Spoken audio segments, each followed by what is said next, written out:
From the Iowa Agribusiness Radio Network studios in Des Moines, this is Iowa Ag Matters. In today's show, Mark wraps up his conversation with Farm Progress Director of Events Matt Jungmann about this year's show. I have the latest South America update with Greg McBride of Allendale, and Dustin continues his monthly chat with Iowa Ag Secretary Mike Naig. I'm Riley Smith, one of your hosts for today, and joining me now is Dustin Huffman. And Dustin, since I know you wanted to give me a hard time about it yesterday, I figured I'd haunt you with this information today. We are 50 days from the Iowa State Fair. And I know you said, we're close to the end, but we are also close to the beginning. That's how I choose to look at it. And, we are. And it's going to be, I have confidence this is going to be a pretty good fair, not only, on their side, but I'm feeling good about how we're going to be able to handle the fair this year. Yeah, I was actually talking to Russ earlier this morning, and he told me that the shed will be delivered on August 3rd. So we are looking forward to that, getting in there, getting set up, and good to go here. Of course, America 250, a big deal this year, and the Iowa State Fair definitely going to be a part of those celebrations that are going to be going on. Of course, the 250th birthday of the country coming up next Saturday, and the markets will be closed on Friday in observance of the 4th of July. But, it's there's a lot going on, a lot of things we've been helping promote, and looking forward to, talking about the different things that we cover throughout the time there. Obviously, the Heart of the County Fair Award that we're been handing out. You already handed out the first one earlier this month, just last week, actually. And, being able to do that and honor all those folks coming up on County Fair Day is one of the great highlights, plus also the Charity Steer Show and much more that we cover throughout those 10 days at the fair. And don't forget, for those of you who are listening, to check out the shed at the Iowa State Fair. And you mentioned those Heart of the County Fair Award videos. Those will be posted on the side of the shed in a QR code. All you got to do is scan, and you'll be able to watch from the fair on your phone. And all of the stories behind the people who we are honoring with that award, Dustin, are just so interesting, because you never know, where someone came from, why it is they're doing what they're doing. But for some of us, it may be less of a big deal, but for a lot of us, it truly is that deep. There's a lot of connection here to county fairs across the state, to the state fair itself, and it is such an honor to be able to recognize that. I don't know about you, Dustin, but when we were able to be at County Fair Night at the State Fair last year, that was very incredible to see everybody there, and just, there was a whole lot of passion for all of the fairs across the state. We'll take a look at the opening markets now, Dustin, as you had the chance to visit with Jim McCormick of agmarket.net. It's time now for the opening markets, and we're being joined by Jim McCormick of agmarket.net. And Jim, as we're looking ahead here this morning, seeing those markets running a little bit higher for corn and soybeans. What are we seeing in those grains today? Hey, good morning. We are seeing a little bit of green on the screen. Not major surge higher, but we got a couple cents across the board, trading a little bit higher after the little bit of a weakness we've seen. Going to remind you, Dustin, we are moving very quickly to the end of the month, end of the quarter. So what you're seeing lots of times the last few days of the month and quarter, funds making adjustments, taking losses, booking profits as they try to, dress up their balance sheet here for their quarterly statements.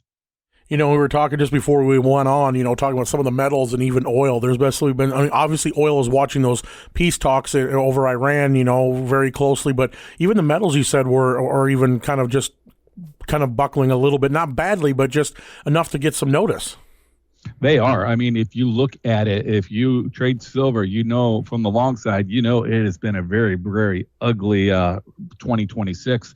This morning, we got silver down over 330, putting it at 58.77. So we're trading at prices we haven't seen on this July contract since mid-December. So the liquidation of the metals continues. The gold market, it's down over $140 on the August gold. That puts it at $4,008. So that's definitely a little bit ugly. The good news maybe for the consumer out there, crude oil continues to slide down over $3 as there's more and more optimism that the crude is going to flow through that Strait of Hormuz at least for the next 60 days. Yeah, and that's what we're all hoping for. But, why would the general farmer and out on the street kind of thing be worried about what the metals are doing? What kind of effect can that have trickling down to the rest of the markets? Well, it's just a kind of situation, the metals right now, silver, I like to look at it it's traditionally more of an industrial metal. And, to see the silver market breaking so hard, it makes you wonder, is somebody worried about industrial activity potentially? Stock market's seen some pretty nasty corrections here recently. It's trading a little bit in the green right there. A lot of froth in that market. We know we are in a K-shaped economy, Dustin. The bottom third is really struggling. The top third are really doing well. that stock market starts to get a little bit shaky. It could lose a little bit of confidence even in the top third. So something we need to keep an eye on. And of course, you mentioned end of the month being the end of the quarter and all of that, but also we got two big reports coming from the USDA. Obviously, the planted acres and the quarterly grain stocks. You guys just put out your estimates of what you think we might be seeing. Jim, what are you guys thinking? We're starting to look for just slight adjustments. In March, the planted acreage survey came in at 95.3. We're estimating it dipped down a little bit to 94.9 for the corn. Bean acres in March were 84.7. Looking for them to be about 85.3, and we're looking for the wheat adjustment very little, essentially no wheat adjustments, right around 43.8. So this one shouldn't be a very big adjustment. Traditionally, the June one's just a little bit of an adjustment from March, and then we'll get the more solid data as we get the insurance data. The other report we're going to get is that quarterly grain stock. The wild card's going to be the corn. All year long, the debate has been the feed and residual number. That feed and residual category suggests that is 740 million bushel increase year on year. There's a lot of questions in the air as do we really feed that much more corn to a livestock industry, especially when you look at the cattle supply at all time, 50, 60-year lows. We will get some clarity potentially on that when that report is released on Tuesday as well. Now, obviously, June, we're going to see, we talked about these planted acres and stuff, but obviously we've been having, and I know Illinois has had some too, and other places around have some storm damage, and sometimes those acres can switch. Sometimes the corn gets hit by hail, and you have to go to a low yield, a quick yielding soybean. What kind of things could we see that adjustment happen, maybe in August where we see some more changes?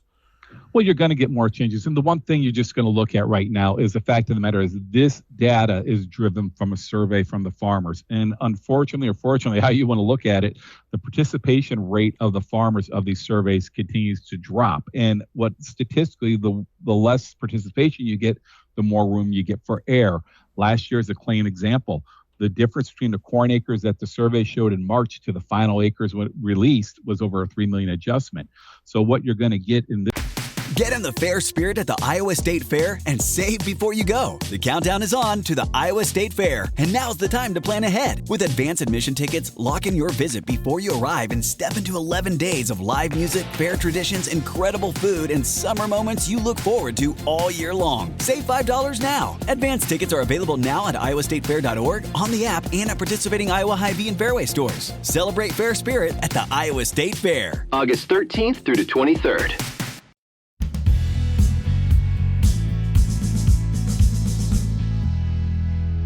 Well, we are back on Iowa Ag Matters, and as summer rolls along, the harvest is going on in South America. In Brazil, their safrinha corn crop, and of course, Argentina's crops as well.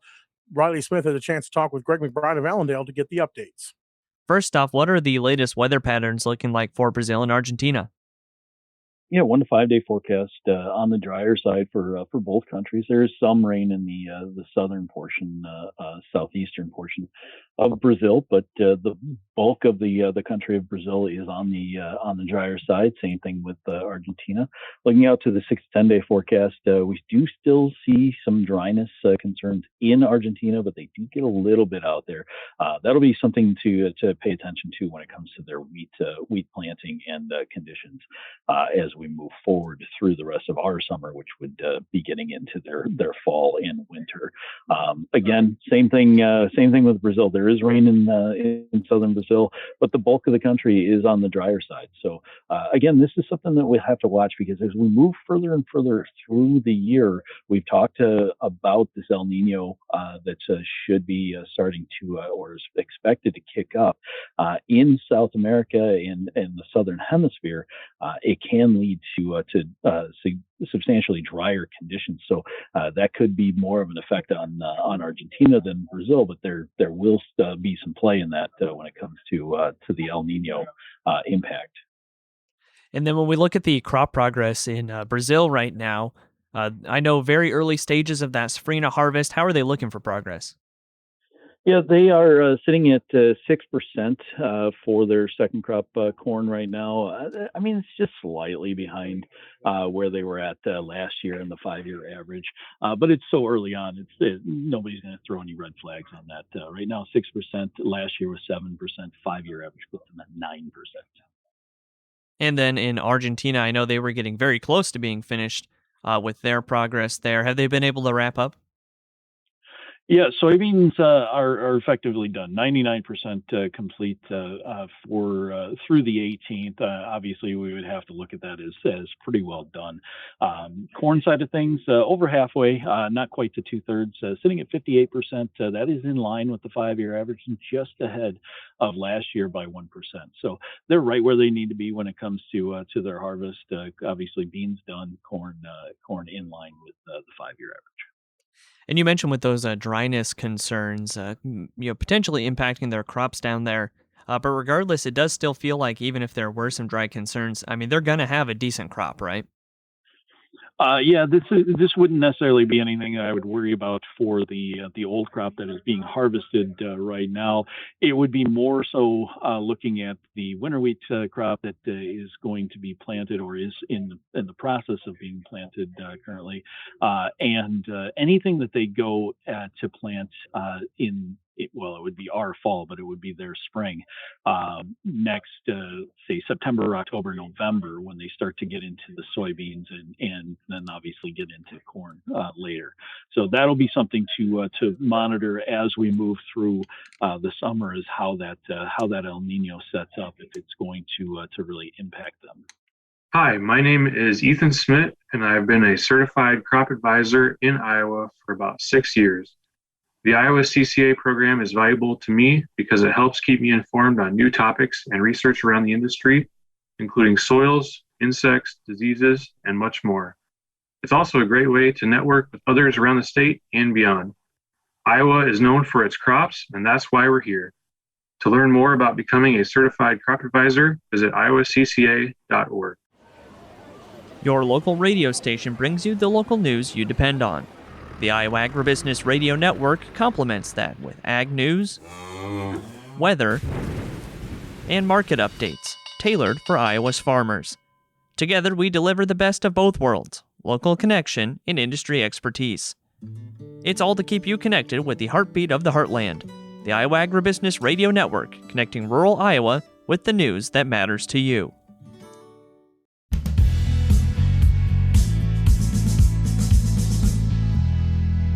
Time to run down those basis numbers for you here on Iowa Ag Matters on this Wednesday. I'm Dustin Huffman. Only one elevator making any changes here since yesterday. Let's run them down. ADM Burlington 13 cents under on corn, $3.98. Soybeans 28 cents under, $10.90. Cargill and Eddyville a nickel under on corn, cash bid $4.06. New Co-op Algona 28 cents under on corn, $3.83. Soybeans 33 cents under, cash price $10.85. Ag State Sheldon 13 cents under on corn, $3.98. Soybeans 35 cents under at $10.83. Ag State Elta 28 cents under on corn, cash bid $3.83. Soybeans 30 cents under at $10.88. Cargill and Cedar Rapids 2 cents under on corn, $4.09. Soybeans even at $11.18 for the cash bid. 5-Star Co-op Nashua 24 cents under on corn, $3.87. Soybeans 30 cents under at $10.88. Lincoln Way Energy Nevada 15 cents under on corn, $3.96 for the cash price. ADM Des Moines, they're a nickel under on soybeans, the cash price $11.13. New Co-op Red Oak 16 cents under on corn, $3.95. Soybeans 33 cents under, $10.85. Mid-Iowa Cooperative Green Mountain 40 cents under on corn, the cash price $3.71. Soybeans 60 cents under at $10.58. New Co-op Sheraton 20 cents under on corn, $3.91. Soybeans 33 cents under, cash price $10.85. Walk-On Feed Ranch 40 cents under on corn, $3.71. Soybeans 57 cents under, $10.61. New Co-op Glidden 26 cents under on corn, cash bid $3.85. Soybeans 33 cents under, $10.85. Innovative Ag Services Farley 38 cents under on corn, $3.73. Soybeans 50 cents under, they're at $10.68 for the cash price. And finally at Cargill Muscatine, they're 15 cents under on corn, $3.96. Soybeans are 25 cents under at $10.93.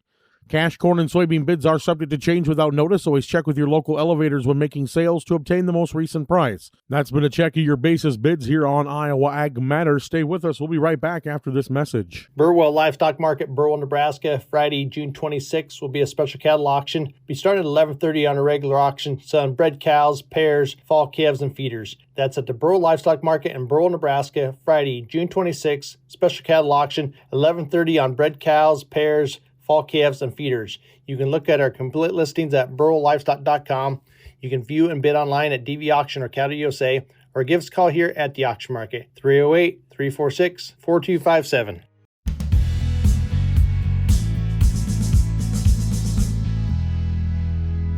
pseudorabies in Iowa has officially been eradicated, and now we are focusing a bit more on the New World screwworm outbreak that's happening in Texas and the southern U.S. Dustin Huffman now sitting down with Iowa Ag Secretary Mike Naig, continuing that monthly conversation as they address what we need to be thinking about. All right, moving on to the animal health spectrum now. We had that pseudorabies scare last month that we were talking about, and obviously we all know now that New World screwworm has made its way across the border. Let's start with the pseudorabies aspect of it first. Not only has that been dealt with, it's been eradicated once again here in the state, correct? Absolutely. And so that's a situation, hey, we very unexpected and unwelcomed, and yet something that we knew what to do. There's well-established protocols in place, frankly, from the last time that pseudorabies was eradicated from the commercial herd. We had a situation here where pigs that were in Texas in a transitional herd, meaning they were exposed to outdoor or wild swine, and those swine are known to have pseudorabies infections down there. And so those pigs made it up here into a small commercial herd, and that was detected through testing. And so what we were able to do is quarantine that site. Unfortunately, those animals did have to be depopulated. There was no spread between those animals and the other animals at that site, and there was no spread beyond that site. And we know that because we did testing. Just last week, we were able to announce that the second round of testing of those surrounding farms came back all negative, which means that we were able to maintain our disease-free status, which does have trade implications for pork in particular, but really it can be across the whole protein spectrum. So it was important to act swiftly, do exactly what we were supposed to do, prove that we were free, and be able to share that with our trading partners. And that has now been accomplished. So was there any major real hit to our trade capability with that announcement last month? There have been disruptions, and I would call them relatively minor in that there was no country that shut down everything, but there are some restrictions in place, and that's exactly what USDA is now working through, the Meat Export Federation, all those folks that really work in this trade space. Now that we've declared freedom, we've checked all the boxes in terms of the protocol. That's the work that's now underway to work with those trading partners to lift any restrictions.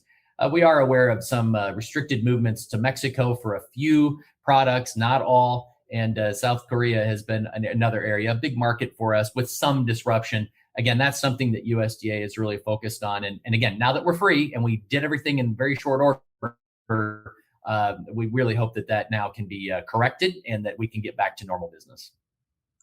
And then moving on to the New World screwworm. Now, obviously, that's not something that impacts us directly right now. It's a southern United States, Texas, and New Mexico problem right now. But obviously, there are things we need to watch for and things we need to be prepared for. And also, we've got a consumer public that is probably wondering about the quality of their food that they're getting at the grocery store. So can we talk about, from our vantage point, what we're looking at? A couple things to think about. One is, this is not we had screwworm in the United States back mid last century. It was eradicated the last time in the 1960s. So this is something that it's not completely new. Now, from a food safety and a consumer standpoint, I would say that there is no food safety issue here. It's not like a foreign animal disease maybe that you and I have talked about in the past, like high-path avian influenza, African swine fever.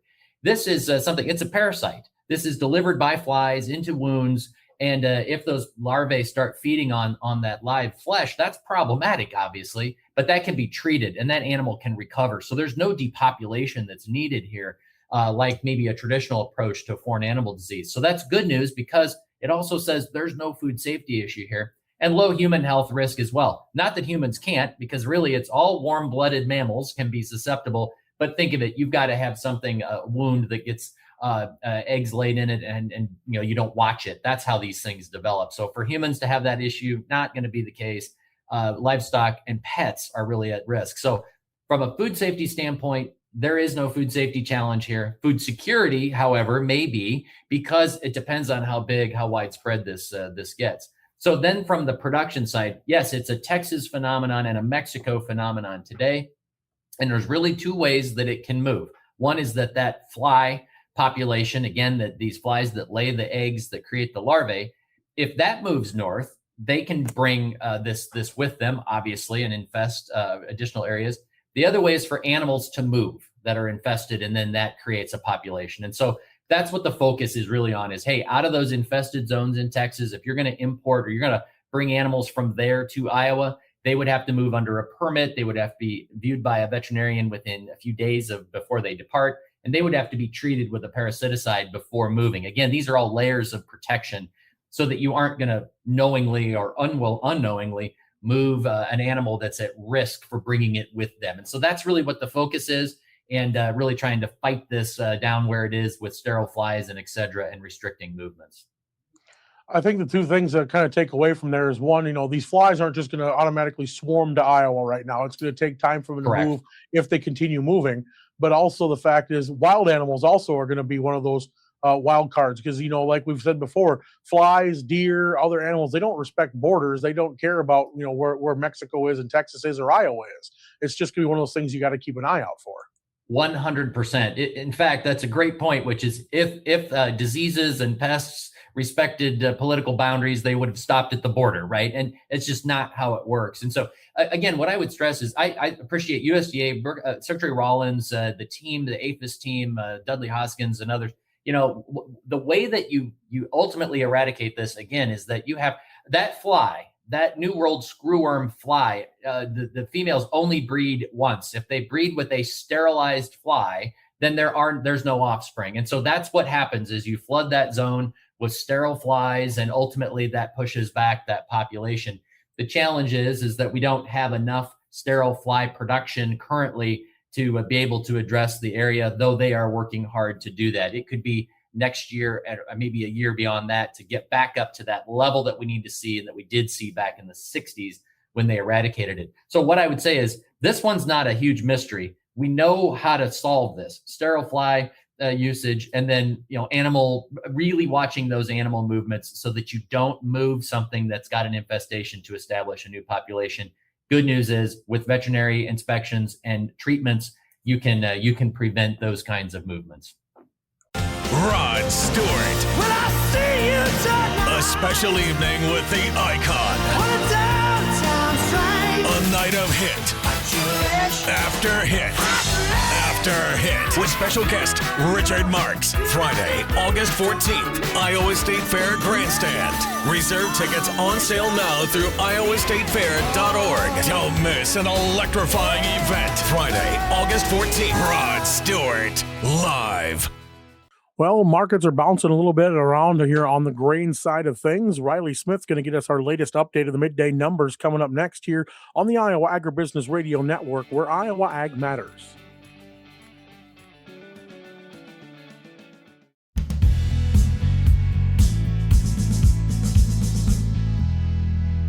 It's time now for a check in the midday markets here on Iowa Ag Matters. I'm Riley Smith. On the phone right now with Garrett Arndorfer of agmarket.net to take a look at the midday markets. Garrett, first off, what are we seeing going on in the grains at midday? It's been a quiet day today. Corn and soybeans were chopping around a little bit. They didn't quite know which direction they were wanting to trade for the day. And as we're coming into midday, it seems that they have chose a direction of slightly down. Corn across the board is seeing a penny decline, and beans, nickel. Right around there. Most of the day they were real close to unchanged, but that's where the beans and corn are going. And wheat is actually having a little bit better day than yesterday. Yesterday, ahead of some positive weather outlooks for the northern plains, wheat really kind of saw a decline today. Real close to unchanged, but it's slightly higher. And if you're looking at your Chicago and Kansas City wheat, you're actually seeing a little bit better day, and they're about a nickel up. And then as we look at the livestock side of the ag marketplace, how are cattle and hogs trading at midday? Yeah, cattle are actually having a fairly decent, it's pretty quiet, but I mean, if you're looking at it up about $2, they just seem to be staying with the momentum that they've seen in the last week and a half. Your live cattle are up about $1, and they're kind of following with the feeders. I think the cash market on that side is still holding very firm. And then your hogs are a little bit mixed. Summer months, those are down just a little bit. And then you get into your deferred contracts, kind of into the winter months. Those are actually seeing a slight positive day. And how have those cattle markets in particular on the feeder side? Feels like we've seen a lot of up days there recently. How are they sitting compared to even like 2 weeks ago? Yeah, a week, 2 weeks ago, we've had a really good uptrend here. If you're looking at your front month, August, we're really not far off from the highs. It's been an impressive run here. The drop that we saw in the month of May and into early June was on the future side a little nerve wracking. But when you looked at what the cash was doing, cash didn't really seem to be bothered too much. That feeder cattle index takes an average of steers that are sold across the nation there out of 12 states, and it held strong. Sales and all those sale barns, the guys weren't afraid to keep buying cattle at a good price. ACM and CMA award winner, Hardy. That's my favorite country song. Live in concert. I woke up on the wrong side of the truck bed this morning. August 13th, 8 p.m., Iowa State Fair Grandstand. You got it good, old boy. With special guest McCoy Moore. Hardy Live. Reserve tickets on sale now through iowastatefair.org. Hardy 2026. At midday, July corn down 2 even at 407 3/4. December new crop down 1.5 at 435 3/4. July soybeans down 3 even at 1114 even. November new crop down 4 3/4 at 1137 even. July soybean meal up 320 at 306.10. July soybean oil down 56 cents at 70.03. On the Merc, August live cattle up 45 cents at 246.45. August feeders up 260 at 370.75. July lean hogs down 32 at 93.90. That's been a check of the midday markets on Iowa Ag Matters. I'm Riley Smith reporting.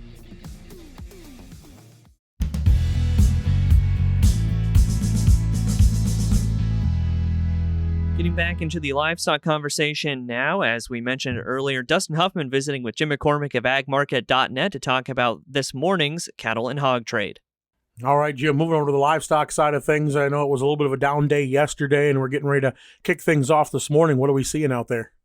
Right now, relatively quiet right now. August cattle right now are virtually unchanged. Feeder cattle are up about 55 cents. We saw a little bit of a correction yesterday, but we've had one heck of a run. A little bit of profit taking coming in.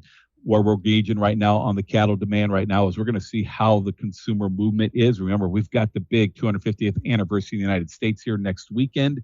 And we'll see how that, the retailer does. I'm a little bit worried about once we get past that, you move into the dog days of summer. Is that going to hurt the demand for a little bit? And then also just keep an eye on that stock market. Like I said, that stock market tends to be a little bit of a barometer of the psyche of the economy as a whole. That stock market really gets under pressure. It could have a negative drawdown effect on the demand for the higher cut proteins. And Jim, we've talked about this quite a bit over the last couple of years. No matter what the economy's been doing, the consumer has still been showing up to buy beef, even with these prices being elevated what they are. There's no doubt about it. The consumer is doing it, but there is some red flags. Consumer credit card debt continues to build. The amount of money consumers are putting back in their savings account is dwindling. Money's being pulled out. Money being pulled out of retirement funds is at some levels we haven't seen in a very, very long time. So those are showing signs that the consumer may be starting to crack. But yes, at this point, the consumer continues to be there. I can just give anecdotal evidence here in Northern Illinois. If you tried to find a steakhouse for Father's Day weekend, you were waiting 1 to 2 hours to find a table. So the demand is still there at the steakhouses. And on the pork side of things, obviously cattle's been having that rise, but pork seems like it's been trying to just find some footing here. What have we been seeing here in the last couple of days? Well, we've seen a little bit of a big bounce here since the beginning of June. We're back above the 10-day moving average on these August hogs. We've stuck against the 20-day moving average. Hopefully this hog market has finally put the low in at this point in time. It had got majorly oversold, so I don't know. I'm not convinced yet. A close a couple days over the 20-day moving average would probably improve the technical picture a little bit. And the thing is, we've been talking about this too, with the beef getting more and more expensive, it's surprising that we haven't seen a shift to pork yet where that would increase some of that demand.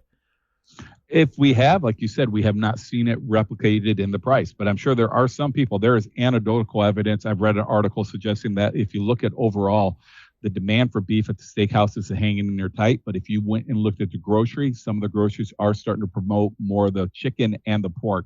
So the consumer at the grocery is starting to shift a little bit, but you still haven't seen it in the price be reflected in the pork prices, at least in my opinion. All right, Jim. Well, you got some great information to share with us here today. If folks want to learn more about some of the intel you guys have, maybe take a look at some of those estimates you have for the report coming up next week, where can they find some of that? You can reach me directly at 815-665-0461, or better yet, go to agmarket.com. In rural Iowa, we know you're sold on your local radio station. The Iowa Agribusiness Radio Network partners with local Iowa stations to deliver the latest in agriculture news, including grain elevator prices, market reports, and ag policy news. Trusted local voices, trusted ag content. This message is brought to you by your friends at the Iowa Agribusiness Radio Network, where Iowa Ag matters.